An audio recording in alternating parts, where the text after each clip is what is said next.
어떤 가난한 승비가 과거를 보러 갔다가 낙방을 하고 말았습니다. 얼마나 낙심이 되겠어요.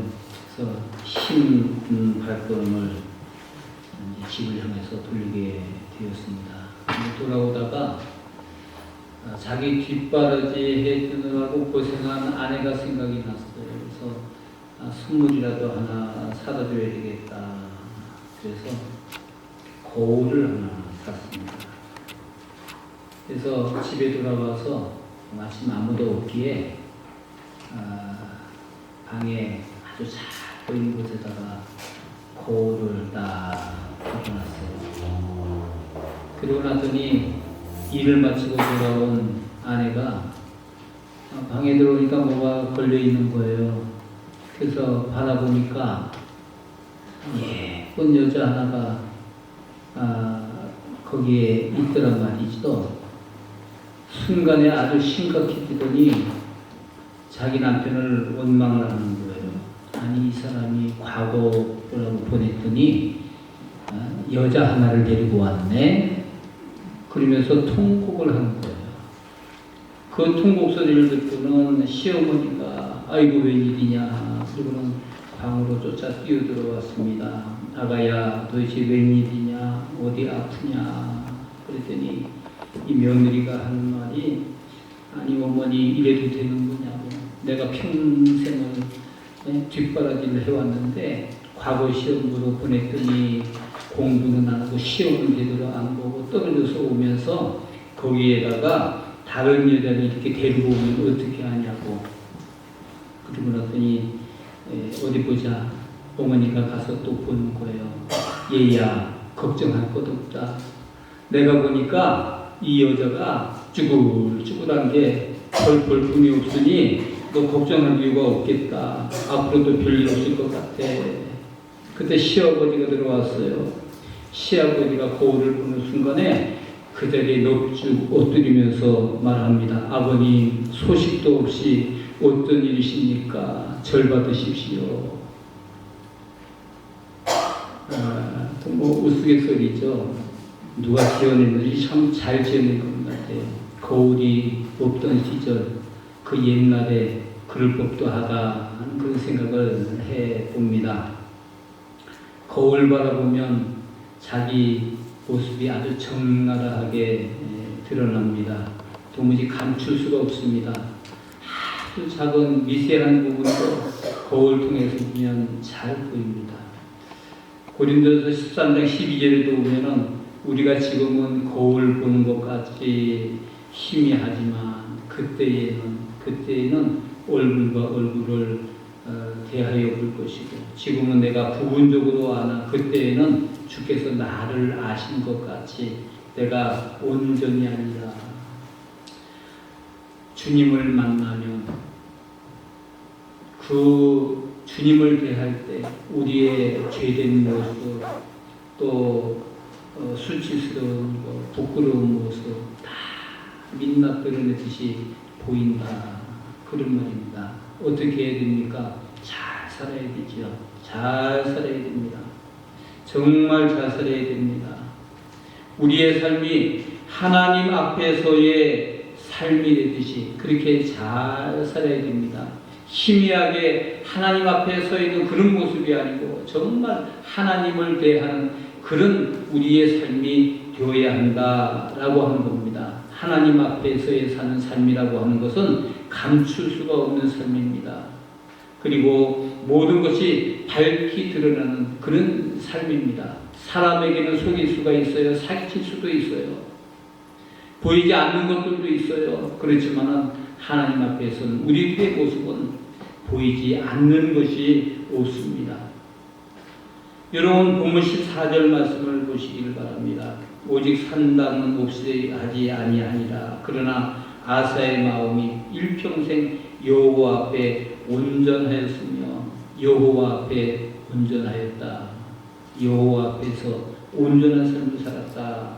여러분 이 온전하게 살았다라고 하는 이 말은 일평생을 하나님 앞에서 산다라고 하는 그런 의식을 가지고 살았다라고 하는 말씀이 되겠습니다. 하나님을 사모하는 그 마음이 일평생 한결같았다 하는 그런 의미로 우리가 받을 수가 있겠습니다.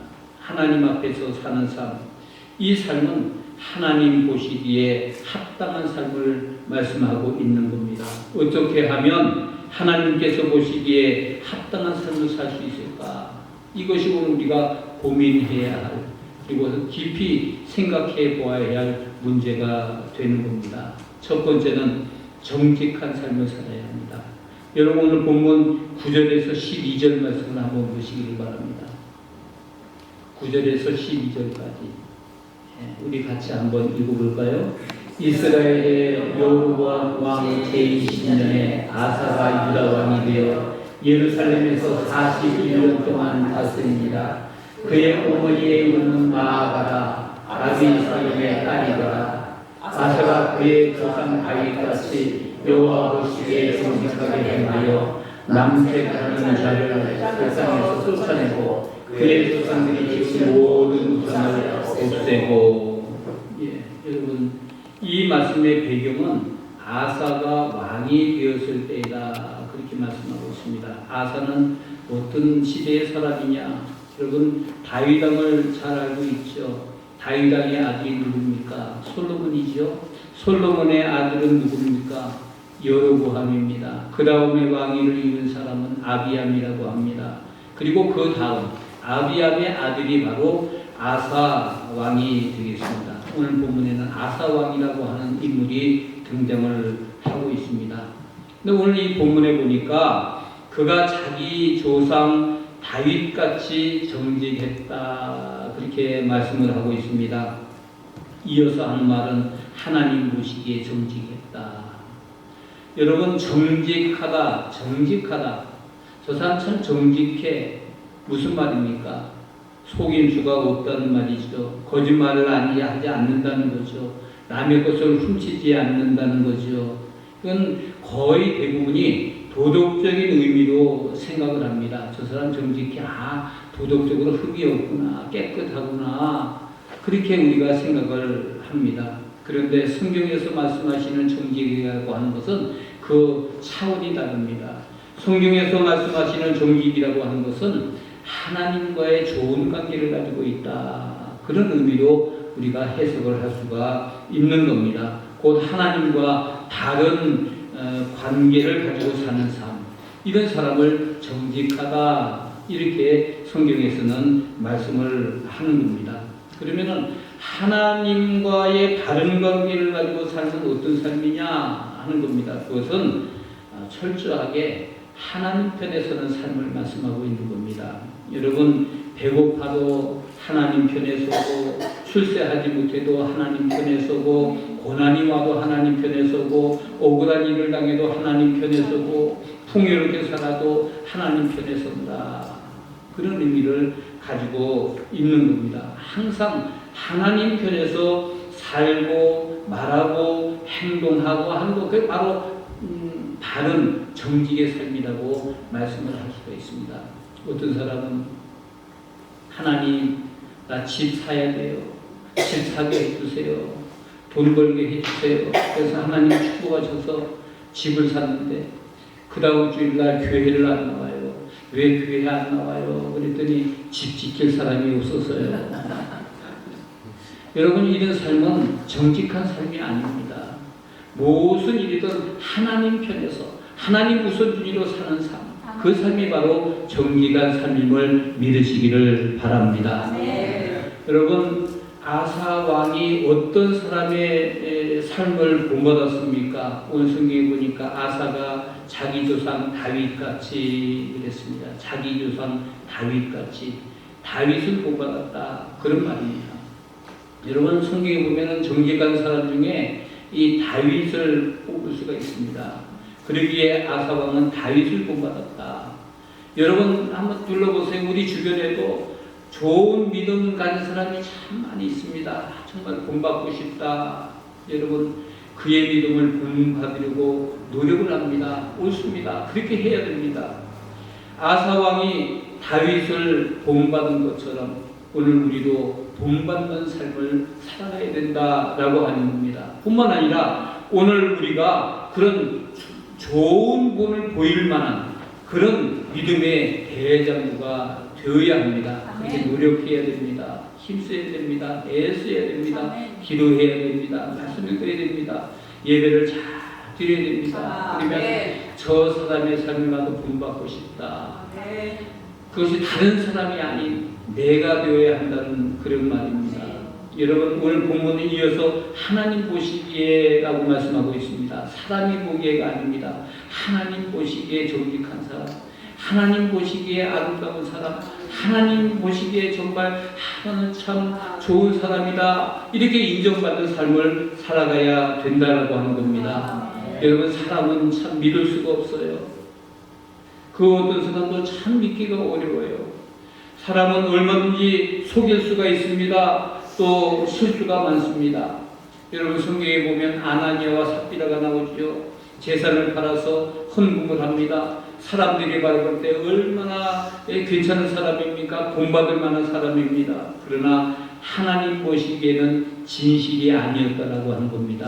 사람이 보기에가 아닙니다. 하나님 보시기에입니다. 여러분 사람은 몰라도 하나님은 다 알고 계십니다. 사람은 보지 못해도 하나님은 다 보고 계십니다. 사람은 못 들을지라도 하나님은 다 듣고 계십니다. 하나님은 모든 것을 다 알고 계십니다. 그래서 성경에 말씀하잖아요. 너의 머리털까지 다 세신 바 되었다. 이 머리털을 어떻게 다 세워? 사람은 세울 수가 없어요. 그러나 하나님은 다 그렇게 듣고 보고 알고 계시는 하나님이십니다. 여러분 아사가 왕이 된 이후에 어떻게 했습니까? 오늘 성경에 보니까 남새 가는 데를 다 소탕해 버렸다 그랬습니다. 남새 가는 데를 다 소탕해 버렸다. 남색이 무엇입니까? 남자끼리 성행위를 하는 그런 사람을 남색한다 그럽니다. 요즘은요 이 남색하는 사람들이 너무나 많아요. 그래서 대수롭지 않게 생각을 해요. 그냥 자연스러운 것이라고 생각을 해요. 성경에 보면 옳지 않은 일이라고 말씀을 하고 있습니다. 여러분 그래서 아사왕은 그것이 옳지 못하다고 생각을 했기 때문에 하나님 편에서 보시기에 그건 옳지 않다고 생각이 다 소탕해버렸다 없애버렸다 그렇게 말씀을 하고 있습니다. 뿐만 아니라 조상들이 만들어 놓은 우상을 전부 타파해버렸다 그랬습니다. 무슨 말입니까? 하나님께서 싫어하시는 것들은 다 전부 다 없애버렸다고 하는 그런 말씀이 되겠습니다. 이것이 바로 하나님 앞에 정직한 겁니다. 하나님이 싫어하시는 것, 그것을 하지 않는 삶, 그것이 바로 정직한 삶이라고 말씀을 하고 있는 겁니다. 오늘 저와 여러분이 하나님 앞에서 정직한 사람, 진실한 사람이 될 수 있기를 주님의 이름으로 축원합니다. 괴로우나 즐거우나 손해를 보는 일이 있더라도 정직하게 행하는 오늘 저와 여러분들이 삶이 될 수 있기를 주님의 이름으로 축원합니다. 두 번째는 정리하는 삶을 말씀하고 있습니다. 여러분 오늘 본문 13절 말씀을 한번 보시기 바랍니다. 같이 한번 읽을까요? 또 그의 어머니 마아가가 혐오스러운 아세라상을 만들었으므로 태우의 위를 폐하고 그 우상을 끼고 기드론 시내가에서 불살랐으나 아사가 왕이 되기 전에 왕자로 있을 때 그의 어머니가 아세라 신상을 만들어서 놓고는 복을 달라고 빌었습니다. 그는 자신이 왕이 되고 난 이후에 아세라 신상 다른 신을 섬기는 것은 하나님이 싫어하시는 일이야 하고는 그냥 놓아볼 수가 없었습니다. 그래서 아세라 상을 씹어버리고 그것을 끌고 예루살렘 성 밖에 있는 기드론 시내가에 가서 불살라 태워버리고 말았습니다. 뿐만 아니라 자신의 어머니를 그 태우의 자리에서 폐해버리고 평민으로 만들어버리고 말았습니다. 왜 그랬을까요? 어머니가 태우의 자리에 앉아있는 한 그 권력을 이용해서 또 우상을 섬길 것이라고 생각했기 때문에 그것까지 생각해서 그 모든 주변의 것들을 다 정리해버리고 만 겁니다. 여러분 만약에 오늘 저녁에 하나님께서 오늘 우리를 부르신다면 여러분들은 어떻게 해야 할까요? 한국에 있을 때 제가 오늘 권사님 한 분을 봤는데 신방할 때마다 얼마나 깨끗하게 정리하면서 살아가는지, 그리고 저녁이 되면은 깨끗한 이부자리에 깨끗한 베개에 옷도 깨끗한 옷을 입고 그리고 주무십니다. 권사님 왜 이렇게 깨끗하게 하세요? 오늘 밤에 하나님이 나를 부르시고 나면 내 자손들에게, 내 가족들에게 깨끗한 모습을 보여드리고 나도 깨끗하게 단장해서 하나님 앞에 가기를 원해서 날마다 이렇게 신경을 써서 깨끗하게 살려고 노력을 합니다. 여러분 그렇지 않겠어요? 우리가 몰라서 그렇지 하나님이 오늘 밤 나를 불러가실 거야. 그러면 그 부름에 응답하기 위해서 깨끗하게 정리하지 않겠어요?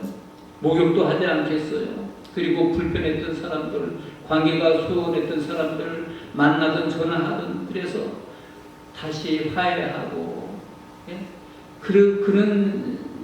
그렇게 우리가 준비하지 않겠어요? 주변을 깨끗하게 정리하지 않겠습니까?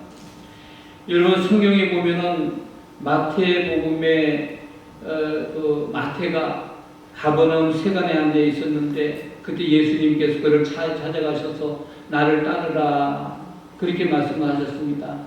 그때 마태가 어떻게 했습니까? 예수님 잠깐만 좀 기다려주세요.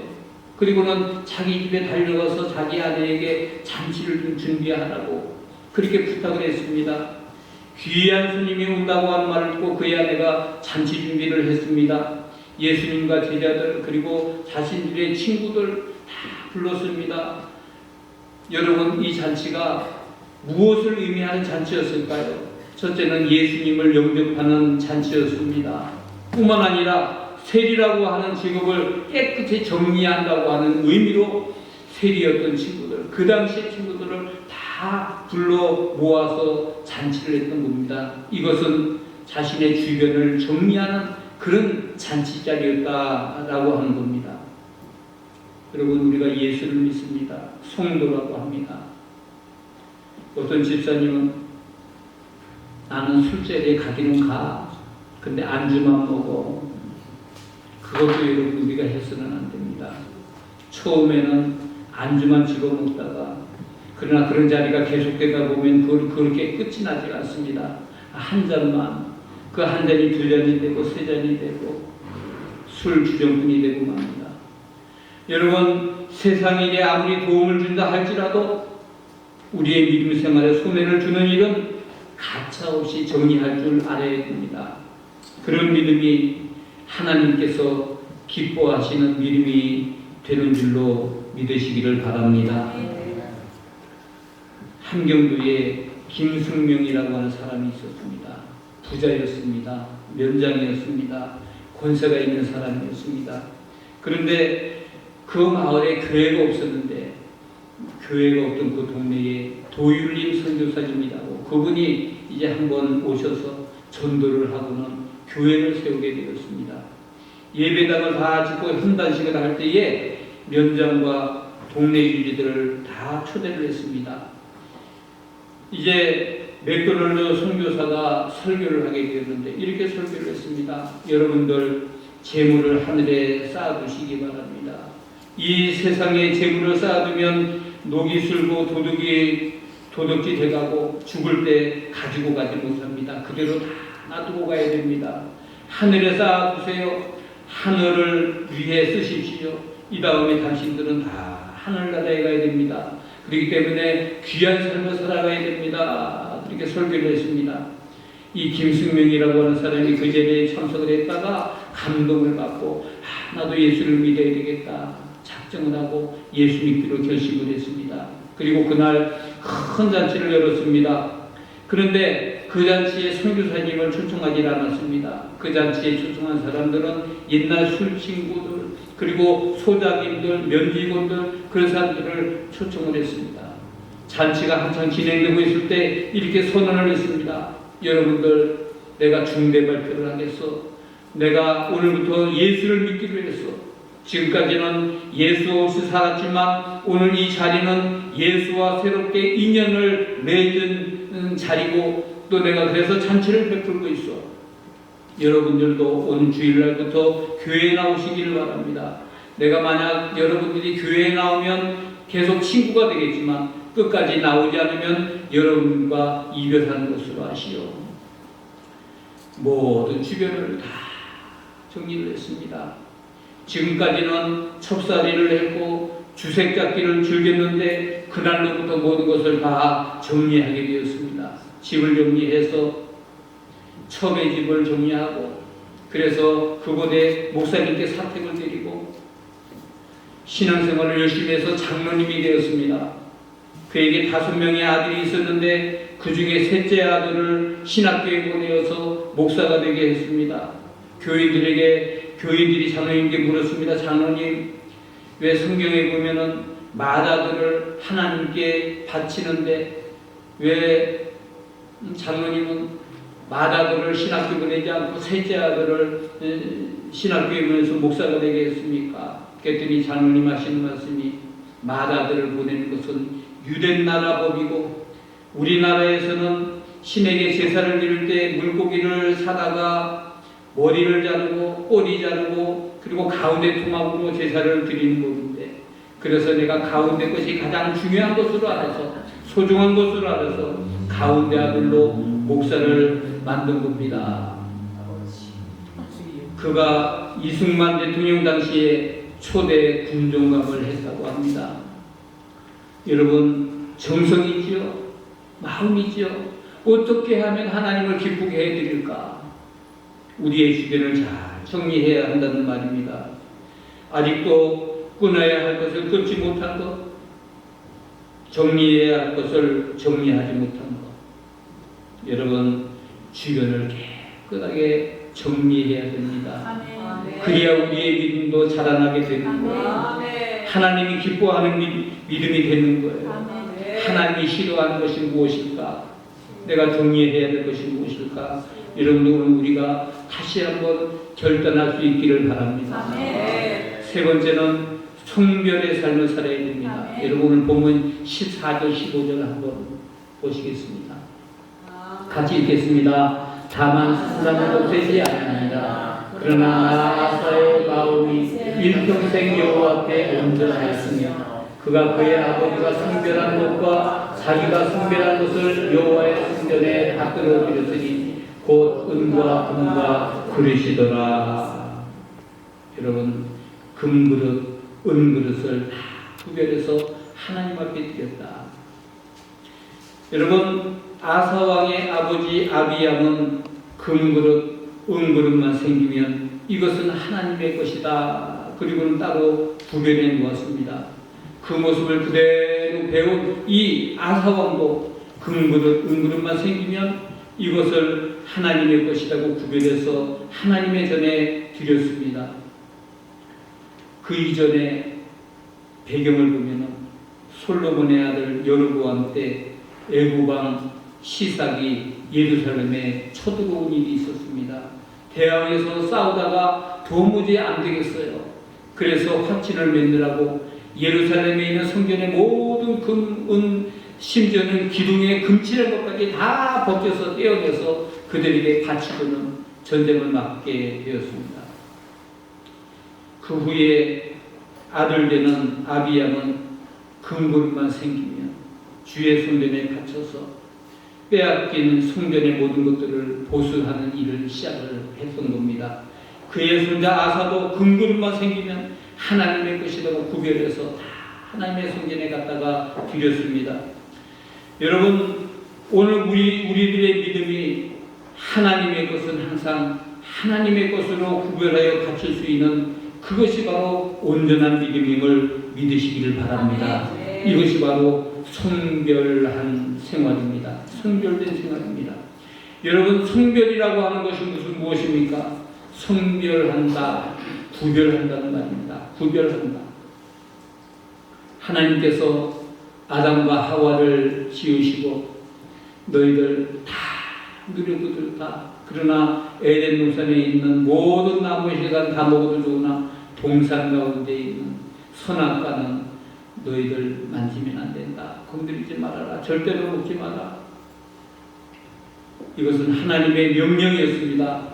이것을 침범하면 안 된다는 겁니다. 왜 그렇습니까? 하나님의 영역이기 때문에 그렇습니다. 그런데 아담과 하와가 그것을 분별하지 못했습니다. 결국은 선악과를 따먹고 신라고 나고 말았습니다.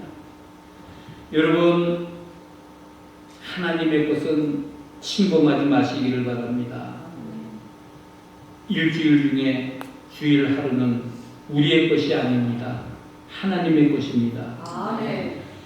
우리가 이날 중에 1시간 예배를 드립니다. 모든 것이 다 끝났다 그렇게 생각해서는 안 됩니다. 주일 하루 거룩하게 하나님의 날로 드릴 수 있기를 바랍니다. 이것이 성별한 삶이고 그리고 구별된 삶입니다. 성경에 보면 10분의 1은 내 것이다. 하나님께서 친히 말씀하셨습니다. 무슨 말입니까? 절대로 손대지 말라. 그 말씀입니다. 구별할 줄 아는 사람이 되라고 하는 말입니다. 구별할 줄 아는 사람이 좋은 믿음의 사람입니다. 이런 사람을 하나님이 기뻐하십니다. 이런 믿음을 하나님이 기뻐하십니다. 여러분, 오늘 우리가 하나님 앞에 사는 삶을 살 수 있기를 바랍니다. 하나님 보시기에 정직한 삶을 사시기를 바랍니다. 주변을 깨끗하게 정리하는 성별의 삶을 사시기를 바랍니다. 구별해야 될 것은 구별할 줄 아는 믿음의 삶을 살 수 있기를 주님의 이름으로 축원합니다. 기도하겠습니다. 감사합니다. 하나님, 우리가 참 잘못 살았습니다. 하나님, 어리석은 삶을 살았습니다. 용서해 주시기를 원합니다. 오늘 우리의 마음에 내가 이렇게 살아야 되겠다, 하나님이 우리에게 깨달음을 주셨으면 하나님 결단하게 도와 주시옵소서. 구별된 삶을 살아가게 하시고 성별된 삶, 하나님 앞에서 정직한 삶, 하나님이 기뻐하는 삶을 살아가는 오늘 저희들의 삶이 되도록 주장해 주시옵소서. 성령 하나님 도와주시옵소서. 그래서 우리가 그러한 삶을 살아갈 수 있도록, 좋은 믿음의 삶을 살아갈 수 있도록 은혜를 베풀어 주시옵소서. 예수님의 이름으로 기도하옵나이다. 아멘.